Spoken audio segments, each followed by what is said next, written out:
the inverse secant or arcsecant of 0.8. So we need to work that out. Or we're trying to get this to be either sine, cosine, or tangent, one of the ones that we know so that we can use our calculator, and secant is related to cosine. So if we write this in its alternate form, it would be theta, the angle, equals secant inverse of a ratio. And then using the fact that I know the inverse, I can write 0.8 equals secant theta. Remember, secant theta is related to cosine. And this is true, by the way, remember when theta is between 0 and pi, but not pi over 2. That's what we learned above. So then 1 over secant theta equals cosine theta. So now we can say, okay, if we flip this and make it cosine 1 over secant, then we have to flip this as well. So 1 over 0.8 equals cosine theta. And then we can solve this by taking the inverse of both sides using that composite. So 1 divided by 0.8 should be between -1 and 1. So 1 divided by 0.8. We don't want to clear anything, and then we're going to do inverse cosine. Oh, and we actually are in trouble because 1 divided by 0.8 is actually bigger than 1. So see, so you do have to figure that out. So cosine inverse of 1.25, this is not between -1 and 1. So this would be undefined. Okay, and then the final one over here for this piece, we want to do cotangent inverse of -2/3. And if you look back up here to remember what our station was for that, cotangent inverse function is 0 to pi without including those because those are the asymptotes. And that's the same range that we get for cosine inverse. So we're going to have to convert this function into a triangle because cotangent is not physically related to cosine in terms of reciprocals. So we're going to try to get a triangle out of this. So let's write what we know, changing colors to keep these distinct. We can write theta equals cosine or cotangent inverse of -2/3, which means -2/3 equals cotangent theta when we are between, remember theta is between 0 and pi. So we need to think about what that looks like. 0 to pi, we have our quadrant here. Cotangent, remember, is tangent's family member. So all science teachers are crazy. We are dealing with just the quadrants between 0 and pi, but not actually 0 or pi since they're not equal to. So our angle has to be somewhere up in this space. Now remember what we learned is that with cotangent, it is going to be negative wherever tangent is negative. So that has to be over here in quad 2. So we're actually going to draw this triangle. So cotangent, remember, is the opposite of tangent. Tangent theta is y over x, or opposite over adjacent. So cotangent is x over y.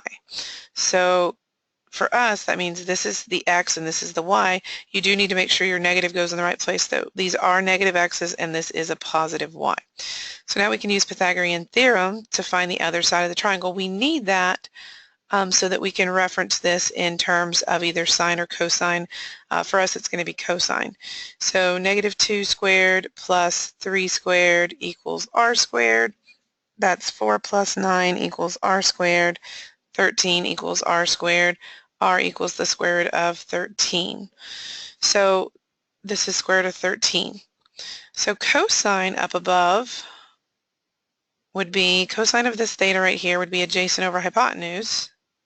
So -2 over the square root of 13. And we're going to use that to help us figure out our angle. So let me write that a little bit better. So remember, we're looking for our angle as a radian, so it's going to be some decimal since we're approximating. And it doesn't matter that this isn't the cotangent that we originally started with. What matters is that this theta is related to this triangle, and this triangle was found using the cotangent information that we were given. So that's what's important here. So as long as this is between -1 and 1, so we need to check that. So 2 is negative divided by the square root of 13. Yeah, that's negative 0.55. So that's between -1 and 1. So we can do the inverse here. So theta equals cosine inverse of -2 divided by the square root of 13. I could rationalize that, but it's just overkill here since we're doing an approximation anyways. So remember, 2 divided by square root of 13, and that is supposed to be negative. And then we're going to take the inverse cosine of that. So, oh, I'm in degrees, sorry. I'm supposed to be in radians. I was like 123.67. That was a little big. Yeah, we're supposed to be in radians here. So 2 negative divided by, and that's something you have to watch yourself. I do it sometimes not paying attention to my calculator. It's very easy to do. And now we want to do the inverse. So 2.16 if we round to 2 decimal places. Okay, so let's look at this next part, this exploration. I've already filled it in, so we can kind of just walk through it. It says there may be times when a trigonometric expression needs to be converted to an algebraic expression. This is mostly true in the next section when we solve quadratic-like equations that have trig functions in them, and it comes up more in calculus than anywhere else. So using the properties we've learned so far, we can rewrite cosine of tan inverse u as an algebraic expression containing u. So what we do is we start by letting this interior piece right here be something else. So we make this substitution and say that theta is going to stand for tan inverse of u. Another way of writing that then is, since we have inverse functions now, we can rewrite that as tan theta equals u by taking the tan of both sides using that composite function. If we do that though, we have to realize that theta has to be between -pi/2 to pi/2 because that's our domain, and that's for one-to-one functions for tangent. But u can be anything from -infinity to infinity since it's the range in this scenario. From the previous sections that we've studied, cosine of theta is the same thing as 1 over secant of theta. That's our reciprocal property. And from the variation on the Pythagorean identity, remember, which was sine squared plus cosine squared equals 1, if you divide everything by cosine squared, that creates a secant squared on the right. And you get tan squared plus 1 on the left. So I'm writing that in right here. Because the domain restriction on theta, secant theta must also be positive. So secant theta is greater than 0, and that also means that secant theta will be, we can solve it. You can take the square root of both sides, but instead of having to write plus or minus in front of the square root, we can just write a positive or understand that it's positive because of secant theta being greater than 0. So by substitution, cosine theta, remember, is 1 over secant theta, which means that cosine theta equals 1 over the square root of tan squared theta plus 1. Okay, so that's what we know so far.